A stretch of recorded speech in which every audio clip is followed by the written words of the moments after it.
A few weeks ago, I tried to burn and eat 10,000 calories in a single day. If you ignore the bit right at the end where my body shut down and I went into shock, it was a huge success. But then the backlash began. Burning calories must be easy. If a lump like you can do it, anyone can.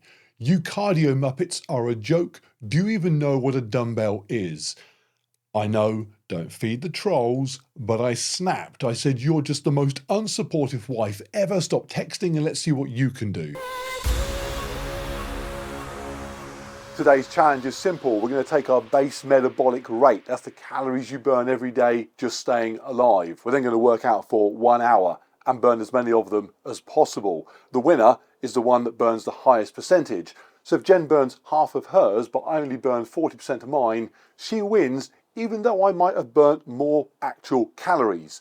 And if you're disappointed that a 1 hour challenge doesn't seem to have the same risk to life that the 24-hour version did, don't worry, because if Jen wins, I will go into a far greater state of shock.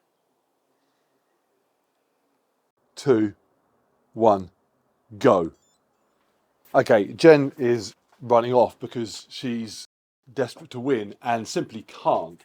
The problem for Jen is she's simply too small. I'm like a monster truck. I will just at tick over burn more calories than Jen. She's like one of those little mopeds that the guys in London use to steal your mobile phone off of you with. No matter how fast she thrashes it, she simply won't burn enough calories. I'm just going to warm up with a little bit of skiing. So your basal or base metabolic rate is the energy required to do nothing but stay alive. It doesn't even allow for digesting food. It's breathing, blood pumping, brain functioning, not much else. It's not just resting. It's not sat watching Love Island, chewing through some Pringles on the sofa, although your brain wouldn't need to function, so that might balance it out. It's doing nothing. You can work yours out with any online calculator. We rounded the numbers from ours a couple of points to get 2,100 for me, 1,300 for Jen. What's interesting is that that number is so high. No matter what your activity level looks like during the day, most people are going to burn most calories just being alive. Your BMR is the bulk of what your food fuels.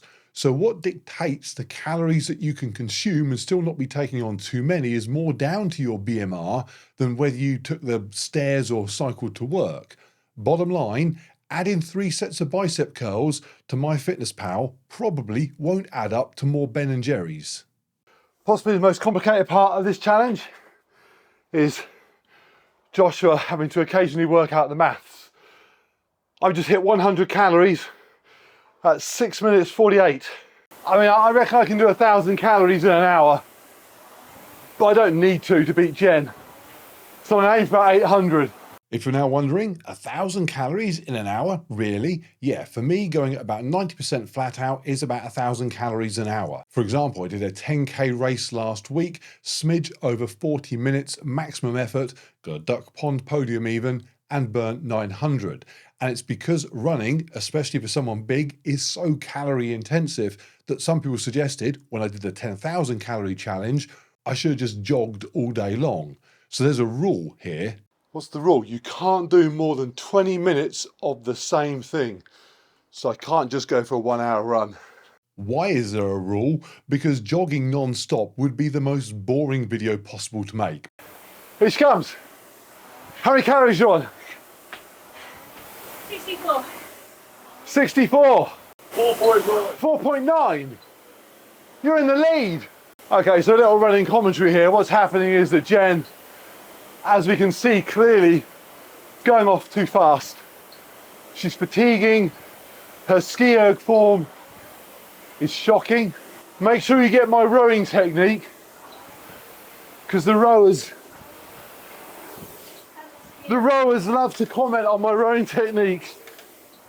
All jokes aside, you can now download my rowing technique app. It's called Pull on My Oar. You can then sign up with the code monetized my audience, ka-ching ka-ching, for 10% off, and then you too can row like a pro.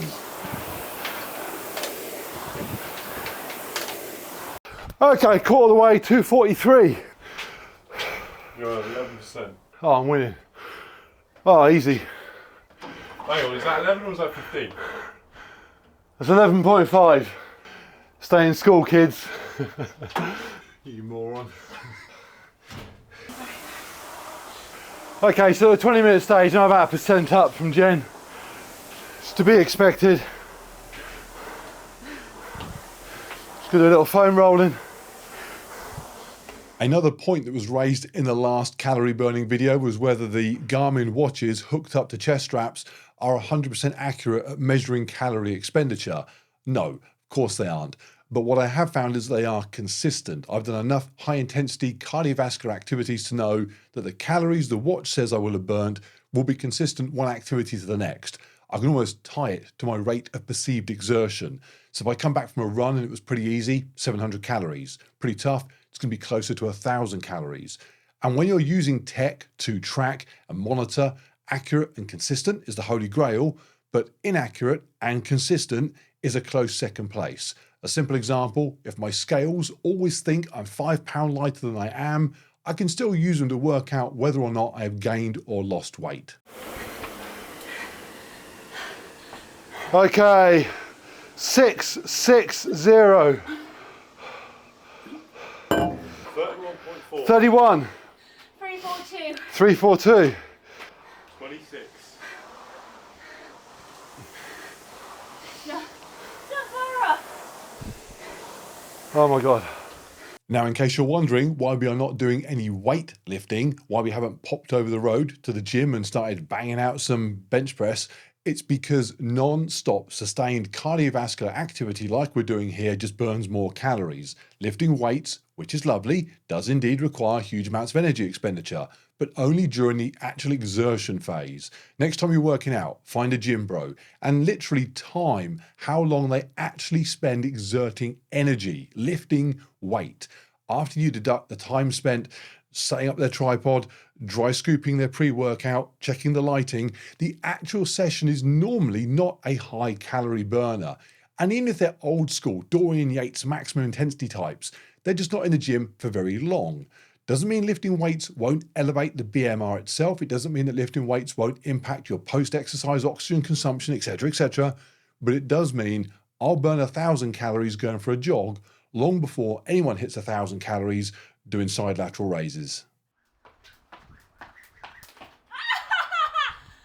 I've just gone through 800 calories. I'm not even working that hard really. It just goes to show there's not much skill involved here. If you are a big lump, it will take a lot of energy to move you around. Actually, it gives some credence to what the gym bros say about packing on muscle, and therefore you'll burn more calories. Absolutely true. I mean, arguably, if you're a big fat lump, you'll burn more calories as well. Of course, where you really capitalise on it is when you are a big lump, packing on a lot of muscle, and then you really push your body. So if you're I don't know, Coach Greg on the bike, or Nick Bear out running, lugging all that bulk around, but doing so at pace and for a significant duration of time, you are, as an athlete, rattling through a ton of calories. 2 minutes, 888. I need 12 calories, 11 calories, 10 calories. I'm gonna get my 900 just sat here. I might have to do something. Oh crikey.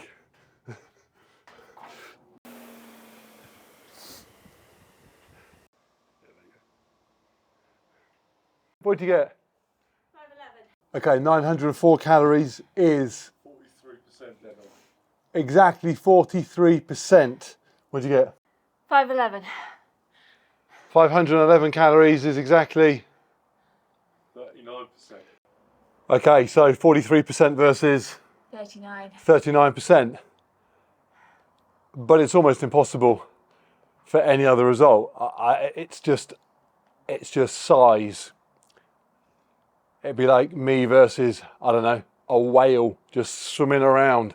I'm imagining burns more calories. The analogy I gave was you're out running, but I said it's like when you're like a little moped and I'm like a big truck, and no matter how hard someone thrashes you, you just don't burn much energy. Another example would be you're like a first date that just orders a salad, but you know, still has plenty of energy.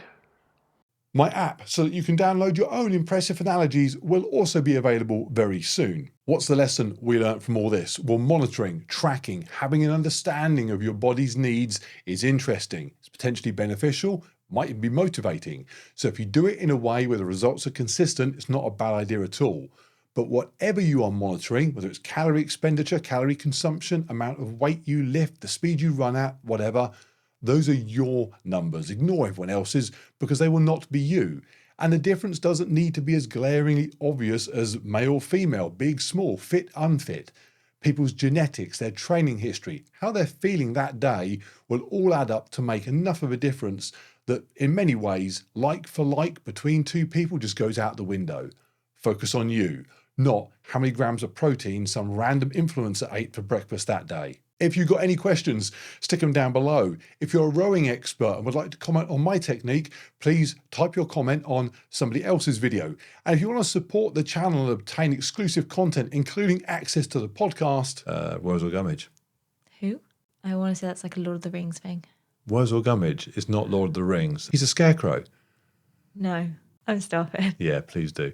See my Patreon in the description. I'm out of here.